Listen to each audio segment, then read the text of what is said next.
I walked into my kitchen and froze because the woman standing in front of my open fridge wasn't a burglar. It was Melissa Crowley, my HOA president, photographing my groceries like evidence in a crime scene. Cabinet doors hung open, my pantry was ripped apart, and in her hand was a master key she absolutely shouldn't have. Mandatory interior inspection, she said, like breaking into my house was normal. But the real shock didn't hit me until I noticed something. She tried to hide something that proved this wasn't her first illegal visit. And that's when I realized I wasn't her only target.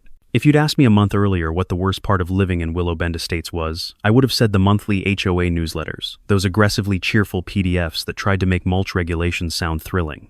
I bought my house here for the quiet cul-de-sacs, the mature oak trees, and the promise that nobody would bother me. The place had a reputation for being predictably suburban. Honestly, that sounded perfect.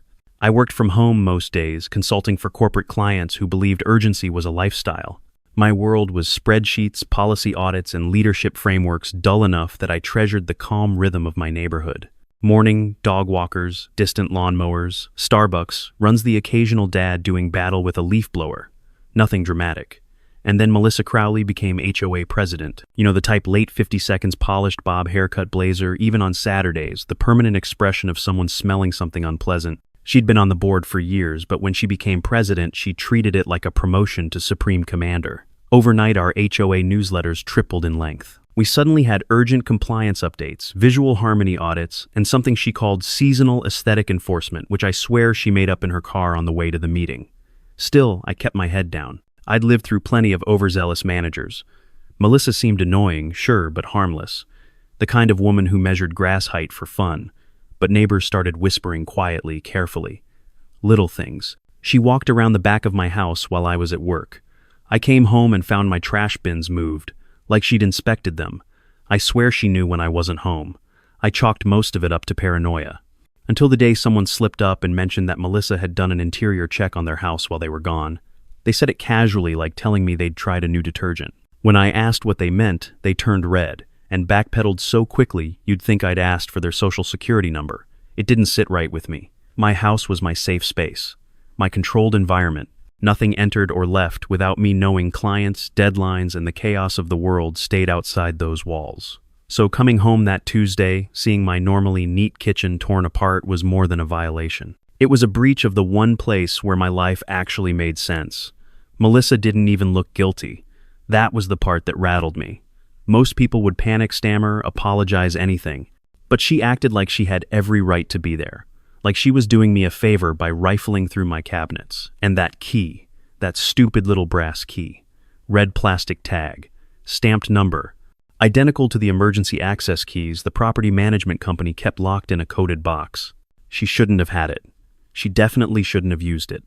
And she absolutely shouldn't have known exactly where everything in my kitchen was without hesitating. When she marched out of my house, furious that I dared question her, I should have been more shaken. But something else took over. The same instinct I developed working with executives who loved to bluff. The same instinct that made me study patterns, reactions, motives. I could feel it building in my chest, cold and focused. Melissa wasn't improvising. She had a system. She had a plan. And given how comfortable she'd been tearing through my home, she'd probably done it many times before. That thought landed like a weight in my stomach. Because if Melissa had a method, if she had a key, if she'd been inside my house before, then the real question wasn't what she was doing. It was how far she was willing to go next. The first violation letter landed in my mailbox less than 48 hours after I found Melissa in my kitchen. A bold red notice of noncompliance. Screamed from the top like I'd been caught smuggling contraband instead of apparently placing my mailbox 2.25 inches outside the approved setback. 2 inches. I measured it. Twice. Then 3 more times because disbelief needed company. The second letter arrived the next morning, an oil stain on my driveway she claimed was 3 inches in diameter. The attached fine, $75. By the end of the week, I had 9 letters, each more absurd than the last. Garden hose visible from sidewalk. Trash bin lid angled improperly. Decorative plant not approved species. Total fines $1,385. 2 years in Willow Bend Estates, 0 violations.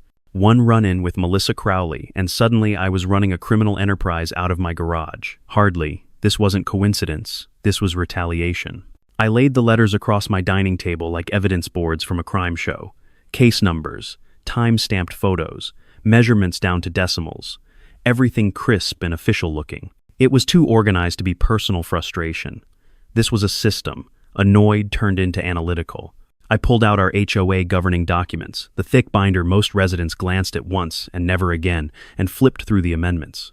Buried between landscaping rules and roofing colors sat a paragraph that made my stomach drop. Article 9.4, Emergency Health and Safety Access. If the board determines a potential threat to community health or safety, it may authorize interior or exterior inspections as needed. No definitions, no rules, no oversight. A blank permission slip. The adoption date was 14 months ago during Melissa's first term as compliance chair. She had built herself a loophole. The next step was figuring out how many neighbors she'd used it on. I started with the Carters, the young couple, 2 doors down. Tom opened the door like he expected me to sell him a religion or a vacuum. When I held up my stack of letters, relief washed over his face. "Oh good," he said. "We thought we were the only ones." Inside, he and his wife Megan showed me their own pile bikes, visible from street view chalk drawings, considered defacement and unauthorized seasonal decoration. They'd paid over $2,000 because Melissa warned them non-compliance could trigger municipal action. Then Megan lowered her voice. She came inside once, said she needed to check our outlets for safety. We didn't know we could refuse. Another pattern piece clicked into place. I talked to the elderly couple at the end of the cul-de-sac. Same story. And the divorced guy across the street. Same. A family 3 houses down admitted Melissa had suggested they repaint their entire exterior or face daily fines. Fear lived in every conversation, and fear made people pay. A knot tightened in my chest. This wasn't petty HOA drama. It was a revenue stream, so I shifted from collecting stories to collecting evidence. I installed a full surveillance system, front door driveway, side gate, clear signage 24/7 recording high-resolution audio. If Melissa wanted to escalate, she'd be starring in a documentary she didn't know she was filming. It only took 2 days. At 1:12 p.m., her SUV crept onto my street. She sat inside for a full minute, gesturing into her phone. Then she got out clipboard in hand and walked my property line like a surveyor. Photos of vents, photos of downspouts, photos of my trash, bins like she was documenting a crime scene. 2 days later, she came back, but this time with a man in a polo shirt and a municipal badge. He stayed on the sidewalk taking photos of my house, while Melissa pointed at things with the authority of a general mapping a battlefield. I didn't know his name yet, but soon I would Ethan Walsh City Code Enforcement. Melissa wasn't just weaponizing the HOA. She was recruiting the government. The violation notices multiplied. So did the threats. References to escalation, municipal involvement, potential liens. Then she hit me where she thought I'd break. Public opinion. A neighbor sent me a screenshot from the community Facebook group. Melissa had posted a carefully crafted paragraph about certain residents who refuse mandatory safety inspections and privileged homeowners who believe rules don't apply to them. Cropped photos of my driveway accompanied it, angled, dramatic, misleading. She never named me. She didn't need to. Comments piled up instantly. People like that ruin neighborhoods. Rules are rules. Good for you for standing up to them, Melissa. It was a perfect narrative reversal. Classic tactic villain paints herself as the underdog, and she was good at it, but the knockout punch came 3 days later. A thick envelope slid under my front door. Inside were 2 documents, one from the HOA, one stamped with the city seal. Together they claimed I owed $3,462. I had 48 hours to pay or face court proceedings and potential property liens. 48 hours is not enough time to hire an attorney, gather evidence, or mount a defense. But it's the perfect amount of time to make someone panic and pay. Melissa had created a machine, vague rules, fear-based compliance, official-looking documents, city allies, a community too intimidated to fight back. She counted on me folding. She counted on me being like everyone else. But she didn't know me. Not really. As I laid out my footage, letters, timestamps, and neighbors' testimonies, a realization spread through me, slow, sharp, inevitable. Melissa had no idea who she was actually dealing with, what authority I really had, what connections she'd just compromised. And if I played my hand right, she wasn't just going to lose this fight, she was going to lose everything. The morning I set the trap, the house felt unnaturally still, like the air itself was waiting. I placed the briefcase on my desk, deliberately angling it toward the doorway, so the gold-embossed seal was unmistakable. United States District Court. Not subtle, not accidental. Designed to hit like a defibrillator to the chest. If Melissa wanted to perform another emergency inspection, she'd walk straight into the last thing she ever expected: the truth about who I was. By noon, the cameras picked up her SUV rolling down the street. She didn't even hesitate, pulled into my driveway like she was clocking in for work. She had someone with her this time, a real estate agent I'd seen at previous HOA meetings, clipboard ready like she was staging my house for foreclosure. They didn't knock. Of course they didn't. The side door opened my side door and footsteps moved through the hall with practiced confidence. My kitchen, then the living room. They murmured to each other like they were appraising property for auction. Finally, they reached my office. I watched from my concealed vantage point as Melissa stepped in mid-sentence, then froze. Her eyes locked onto the briefcase. Her face drained so fast the blood might have fallen straight through the floor. She edged closer, squinting, reading the seal twice to make sure her eyes weren't lying. "Is that federal?" she whispered. The real estate agent leaned in, and her clipboard slipped from her fingers, papers fluttering like defeated white flags. Melissa's breathing hitched, then shortened, then stuttered into panic. "Oh my God," she choked out. No, this can't." She clutched the desk with both hands like the room was spinning. I stepped out from behind the hall corner. She shrieked. "You," she sputtered, pointing at the briefcase. "You're federal. Are you even allowed to live here? You oversee this district." Her voice cracked on every word. "You broke into a federal judge's house," I said, calm as ice. Repeatedly. I didn't know," she cried. This isn't fair. You tricked me. You walked into my home. Without notice, without cause, with a stolen master key." I stepped closer. "And you built an extortion system that violated federal civil rights law." Her knees buckled. She caught herself on my filing cabinet. The real estate agent backed toward the doorway, hands shaking. "Melissa, you never said he was—" "This isn't what I signed up for," Melissa snapped.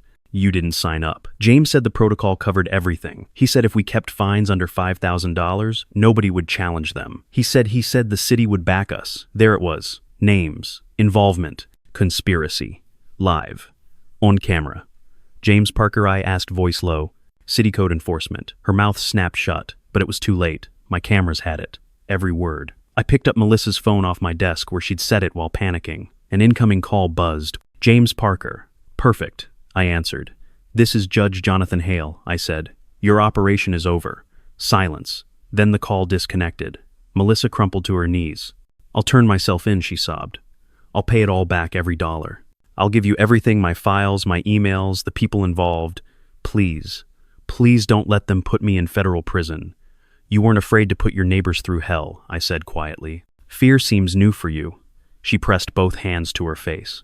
"I didn't know who you were," she whimpered. "If I'd known, if someone had told me, and that I said is exactly the problem." Her entire empire, her intimidation, her confidence, her arrogance had been built on one belief, that no one she targeted had the power to stop her. Now she understood how catastrophically wrong she'd been.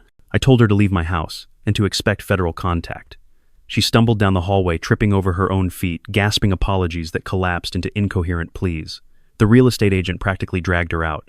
They scrambled into the SUV doors, slamming tires, squealing as they fled down the street like criminals fleeing a crime scene. My cameras captured everything: her confession, her panic, her collapse, her implicating city officials. It was enough evidence to take down not just Melissa, but her entire network. And as I watched her SUV disappear around the corner, one thing became crystal clear. This wasn't the end. It was the beginning. By the time Sunday evening rolled around, the room at the Willow Bend Community Center was packed, standing room only, buzzing with the kind of tense curiosity that only spreads when a neighborhood senses something seismic is about to drop. I'd submitted a bland agenda item: board accountability and compliance review. Just vague enough to keep Melissa's remaining allies from staging interference. Just ominous enough to ensure everyone else showed up. 43 households did. Melissa sat near the front shoulders, hunched makeup, smudged hair, stiff from what looked like hours of stress sweat. She kept glancing toward the door like she expected someone, James maybe, to burst in and save her. He didn't. I opened with a simple line. "Tonight I'm going to show you what's been happening in our neighborhood for the past 15 months. I clicked play. The projector lit the wall with footage of Melissa trespassing on my property, circling my home with a clipboard, measuring shadows like they were violations. Gasps rippled through the room. A few people whispered her name in disbelief. Then I played the clip that mattered most. Melissa in my office, pale as paper, choking out. "James said the city would back us. He told me to keep fines under $5,000. He demanded kickbacks from the collections." Her own voice, her own confession. Unfiltered, undeniable, unspinnable. Melissa covered her mouth with both hands. The room vibrated with anger and recognition. The elderly Mitchells whispered to each other. The Carters stared, stunned at the projector. A newlywed couple in the back row exchanged a look like they'd suddenly solved a year-long mystery. Then I presented the financial breakdown fines, collected payment records, timestamps, property access logs. Nearly $48,000 pulled from residents in 8 months. None of it allocated to HOA improvements. I showed the amendment Melissa had quietly pushed through the vague emergency inspection clause she'd used as her golden ticket. I showed the city seal on documents that were never legally issued. And then when the room was already holding its breath, I revealed the final piece. "My name is Judge Jonathan Hale," I said gently. "United States District Court for this region. I've already turned over this evidence to federal investigators." Silence. Not angry silence. Not confused silence. The kind of silence that shakes a room to its foundations, when people finally understand the scale of the danger they've been living under. Melissa's chair scraped the floor as she shot to her feet. "This isn't fair," she screamed, voice cracking. "You set me up. You didn't tell me who you were. How was I supposed to know?" Her meltdown grew louder, more frantic. The system worked. Everyone was getting paid. James promised protection. Her words tumbled out uncontrollably, implicating herself even further. Her final cry, "How was I supposed to know you were federal?" echoed off the walls. Robert Davis, the mild-mannered guy who usually ran the summer BBQ, stood up with a calmness that made the moment even heavier. "I move that Melissa Crowley be removed from all HOA positions effective immediately," he said, "and that this community fully cooperate with federal authorities, and that we initiate civil action on behalf of all victims." Seconded came from 3 different corners of the room. The vote wasn't even close. Melissa was removed in less than 90 seconds. By Monday morning, FBI vehicles rolled quietly into Willow Bend. Agents spoke with neighbors, collected devices, retrieved documents. They visited City Hall before lunchtime. James Parker was arrested that afternoon. By Thursday, the court clerk Melissa had relied on was in custody as well. The machine she'd built cracked apart like cheap plaster. Federal investigators later confirmed the scheme stretched into neighboring communities, 5 other HOAs, 3 city departments, a property management company, and more than 80 households countywide. All of it unraveled because Melissa had targeted the wrong guy. Restitution came next. Frozen bank accounts, asset forfeiture, full repayment to every resident she'd extorted. Most neighbors received checks larger than any fine they'd paid, not just reimbursement, but damages for civil rights violations. Willow Bend itself transformed. Under federal oversight, we rebuilt the HOA from the ground up, transparent rules, public budgets, open meetings, rotating committees, mandated audits. For the first time since moving here, the community actually felt like a community. And Melissa, she pled guilty to federal charges, conspiracy, wire fraud, civil rights violations. She served 14 months. She'll never hold a position of authority again. She can't even live in a community with an HOA. People still whisper about her at barbecues. Some say she moved states. Some say she changed her name. Some say she's still terrified of briefcases. But me, I kept living my quiet, predictable, suburban life, the one I wanted from the start, the one I fought to protect. Sometimes when I walk my dog past the community center, I think about how close Melissa came to getting away with everything, how many people she'd already broken, how many more she would have broken. And then I remember the moment she saw that federal seal, the moment her entire empire collapsed with a single look. Revenge never crossed my mind. But justice, that's something else entirely. And if Melissa ever wonders why everything fell apart so fast, so hard, so completely, well, she shouldn't have opened my refrigerator.